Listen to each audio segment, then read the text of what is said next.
So, one of the things I love about doing this podcast is finding similarities between myself and my guest, other than the obvious being a performer.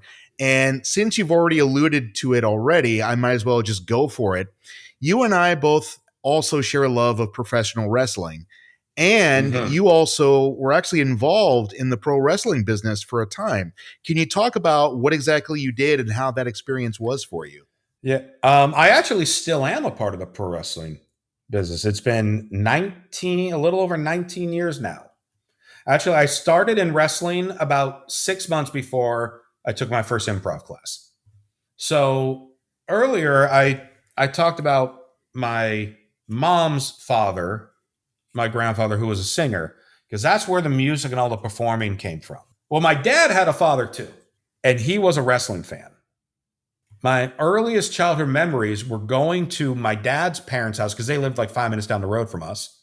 I would go there every Saturday, and the trade off was he would watch the same Popeye the Sailor Man VHS cassette with me. And in return, I would then sit and watch wrestling with him. And that was my introduction to wrestling at age 3, maybe. And that grandfather, so my dad's father, he passed away when I was about 5 years old. So obviously, there's not a lot of memories with him, but he's the one who got me into wrestling. And I would then, after he passed away, I started watching wrestling at home by myself to the point where when I was 7 years old, my dad brought me to my first wrestling show. I'll tell you exactly, April 27th, 1990, at the Springfield Civic Center in Springfield, Massachusetts, for a WWF live event, where the main event that night was Demolition defending the tag team championship against the Hart Foundation. Wow. We had front row seats, and Bret the Hitman Hart walked out for the main event and was in the ring, taking off his coat and all that, and then hopped out of the ring, walked up to me, and put his trademark shades on my head. Oh, you got the Bret Hart shades? I have Bret Hart shades. And if I realized this part was coming up, I would have grabbed them to bring them. They're in another room in my house right now. So I can show you after. And so from that moment, A, Bret Hart is God. And B, I want to work in wrestling. And again, now a whole different type of performance art, right? So again, so there was my outlet on something that I was good at, but I was picked on a lot growing up because, well, A, they weren't fans of, like the performing arts kids. And B, I had a number of different ailments growing up. I had a number of physical and learning disabilities that I had to overcome. And because of that, kids were kids, and I was bullied all the time. And I really kind of had two escapes. So there was, playing the music, and that was more so when I got a little older because I was realizing I'm excelling at it, the percussion. But then it was being at home and watching wrestling. Because with wrestling, tall guy, short guy, fat guy, skinny guy wore face paint, guy wore masks, whatever. It was your island of misfit toys. But everyone had a role. Everyone took their minutes. We could keep going back to that. And I found comfort and safety in that, knowing, hey, if the way all these people act or how they look, they found a home, I can find a home too. When I moved to California for grad school, I was at the time writing like editorial columns for a couple wrestling websites at the time. I had a weekly column that was called From the Couch. It was for a regular fan's perspective.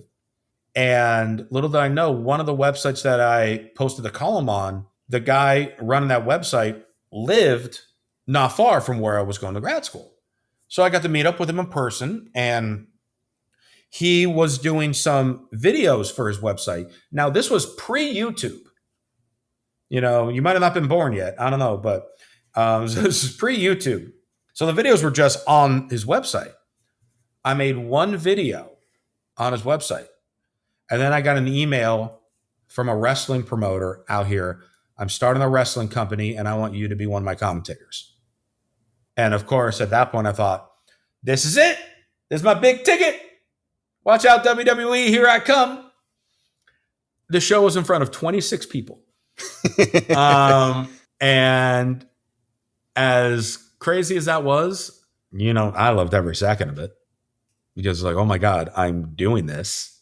And that started my world in wrestling. And shortly after that debut, in September 2005 was my official debut. Now, with that one, I went under the name Josh Tariff, but then like the second show, because from there, met a couple other people, booked me as to be like a commentator for them. And then all of a sudden they decided to come up with a gimmick, or a character name for me. So this was late 2005, early 2006, where I was a lot skinnier than I am now. And I even had like blonde highlights. Like I had my hair a little spiky with blonde highlights. Definitely a mid 2000s look. And I wore a lot of like striped button down, like Express Men shirts. Like those are like my cool looking shirts.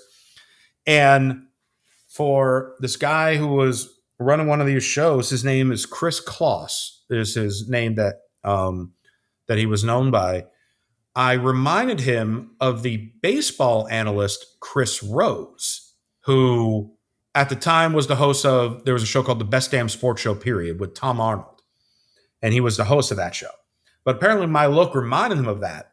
So he wanted to give me that name, but he's like, but we can't use Chris Rose, obviously, because that's that guy's name. So he stood there and looked at me and he's like, you're going to be Christian Rosenberg. And I looked back at him and I said, that is the dumbest name I've ever heard in my life. First off, I'm Jewish, so that alone just raises confusion. And there's no way that that name is going to catch on. That name is awful. But I do that show as Christian Rosenberg per his request. Then a few months later, I'm part of another show, and the guy asked me, do you have any names that you go by? And I was like, well, my name is Josh Tariff, but here's the mistake I made. My full name is Josh Tariff, but then this last show, they wanted to name me Christian Rosenberg for some reason. And I was like, I fucking love it. You're going as Christian Rosenberg. I'm like, no, that's not what I want. 19 plus years later, there are people around the world that know me as Christian Rosenberg. I have t-shirts for sale on ProWrestlingTees.com. I've been on podcasts that have been downloaded by millions of people as Christian Rosenberg. I have interviewed various wrestlers from WWE as Christian Rosenberg. And it has now become this, obviously, character. But over the years with it, when I developed Christian Rosenberg, as well as my time developing more as an improviser, I'm very quickly seeing all the similarities in the world of improv and in the world of wrestling. Just like we mentioned earlier, you're only as good as your scene partner in improv. Guess what? Same goes with wrestling. You're only as good as whoever you're in the ring with. So this enabled me to start teaching improv classes to wrestlers because they coincided so much, and that helped them to develop their characters and their promos and their confidence of going out there. Because let's be honest, you're going out there in wrestling tights in front of however many people, you can't be scared, and naturally to think, oh, you're going out there in something that practically looks like underwear. Well, most people would be scared. So they had to work on their confidence to overcome that. Then all of a sudden, I'm having all the wrestling stuff. Well, now my improv friends that are wrestling fans, now they're going to me like, how can I get into wrestling? So I have wrestlers asking me how they get into improv. I have improvisers asking me how I get into wrestling. That's when all of a sudden I realized I got to find ways to combine these. And I, over the years, developed other shows that have, kind of molded the two worlds together. And I'm still doing that to this day. I don't know when this comes out, but in April, WrestleMania is in Las Vegas, and I'm going to be performing and producing Yes and Wrestling, a wrestling-themed improv show at the Mom's Basement Theater in Las Vegas the Friday night of WrestleMania weekend. So it's still happening to this day. The mix is still there. And again, it's another performing art. It's another stage. Now, this stage is surrounded by ropes, but it's another stage that you take advantage of your moment, because your moment is part of the bigger story, where that is literally the story being told. And it's fucking fun, especially when you're a heel, especially when you're the villain.